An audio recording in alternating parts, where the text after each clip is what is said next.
À ne pas confondre avec un frelon, la scolie des jardins est un imposant insecte qui pond ses œufs dans d'autres insectes.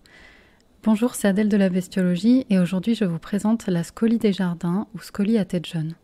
Si vous avez eu la chance de croiser un jour ce gros hyménoptère un peu bruyant en vol, peut-être l'avez-vous déjà pris pour un frelon.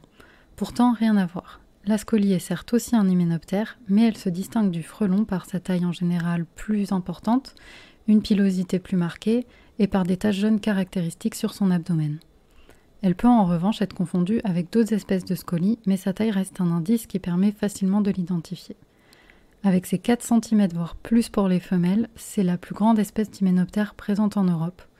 En France, on l'observe surtout dans le sud, en particulier sur les côtes de la Gironde, des Landes et les côtes méditerranéennes. Et si elle peut faire peur par sa grande taille et sa ressemblance avec le frelon, elle est pourtant inoffensive. Les mâles ne possèdent pas de dard et les femelles utilisent le leur avant tout pour paralyser les larves dans lesquelles elles pondent. Mais ça, j'y reviendrai dans quelques secondes. Pas du tout de nature agressive, elle n'utilisera donc son dard contre vous qu'en tout dernier recours. D'ailleurs, les mâles et les femelles sont faciles à différencier. Les mâles ont une tête noire de petite taille, tandis que les femelles ont une tête jaune et plus imposante.